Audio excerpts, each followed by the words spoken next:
देश के सबसे दुर्दांत नक्सली देवजी ने आखिरकार हथियार डाल दिया। देवजी के साथ 16 अन्य दुर्दांत नक्सलियों ने भी आत्मसमर्पण कर दिया, जिसमें देवजी के बाद अगर सबसे बड़ा नाम देखें तो मल्ला राजू उर्फ संग्राम है, जिस पर भी 1 करोड़ रुपए का इनाम है। बता दें कि 6 करोड़ का इनामी 135 जवानों का हत्यारा देवजी ने आखिरकार आत्मसमर्पण किया, तो सुरक्षा बल के जवानों ने इसे एक बड़ी कामयाबी मानी है और खुद छत्तीसगढ़ के उप मुख्यमंत्री विजय शर्मा ने इसे नक्सलवाद पर सबसे बड़ी जीत बताई है।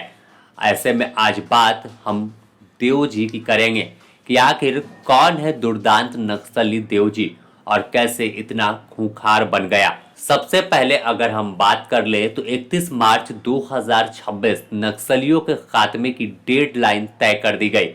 इस डेडलाइन के पहले कई मुठभेड़ हुई जिसमें कई बड़े माओवादी मारे गए, लेकिन सबसे बड़ा नाम माओवादियों में बसव राजू के बाद अगर कोई था तो वह देवजी था, जिस पर कुल तमाम अन्य राज्यों को मिलाकर देखें तो 6 करोड़ रुपए का इनाम था। छत्तीसगढ़ के साथ साथ तेलंगाना, उड़ीसा, महाराष्ट्र और आसपास के राज्यों का टॉप वांटेड नक्सली था।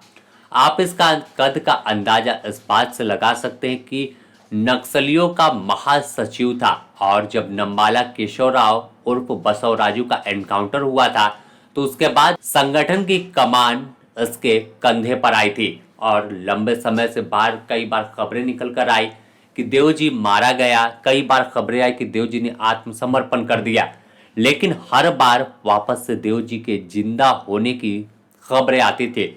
लेकिन अब आखिरकार 22 फरवरी को एक ऐसी खबर निकली जिसने राहत तमाम सुरक्षा बल के जवानों को दी और हौसला तमाम जवानों का बढ़ा। बता दें कि देवजी तेलंगाना के करीमनगर जिले का रहने वाला है और उसका जन्म इसी जिले के कोरुटला के एक दलित परिवार में हुआ था।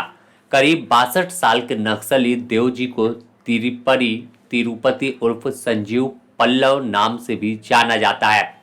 बसव राजू के एनकाउंटर के बाद माओवादियों का सर्वोच्च महासचिव का पद खाली था, जिस पर देवजी को नियुक्त किया गया था। इसके अलावा भी नक्सलियों की कई अलग अलग विंग की जिम्मेवारी देवजी के कंधे पर थी।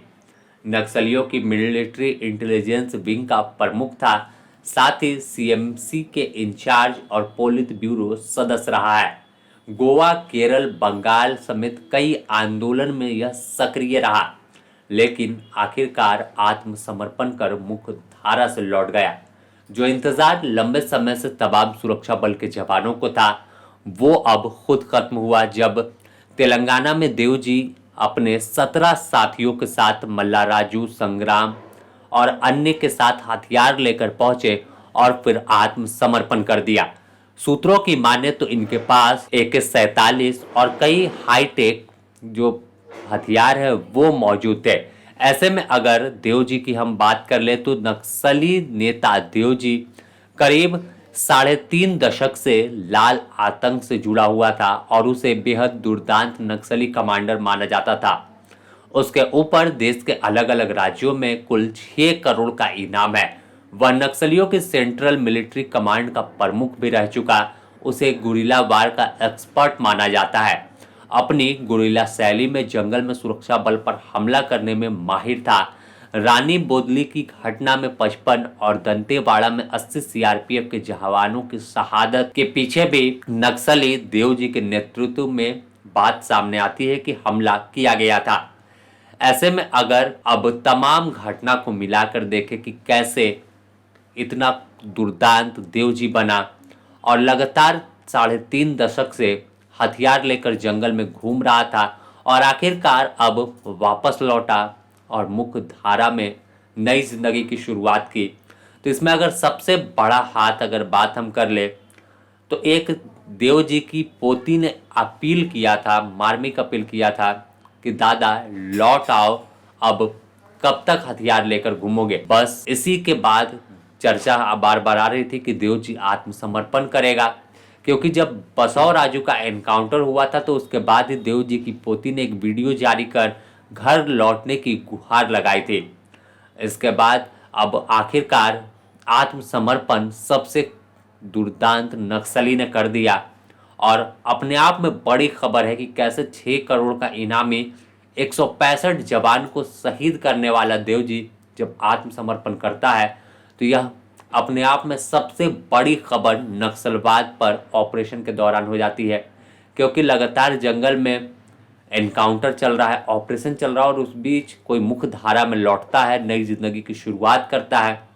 तो जाहिर है कि यह बड़ा दिन सुरक्षा बल के जवानों के लिए भी है और पूरे शासन के लिए और तमाम वह लोग जो नक्सल ऑपरेशन में दिन रात लगे हुए थे। बने रहे द न्यूज़ पोस्ट के साथ, इससे जुड़ी और भी अपडेट देंगे।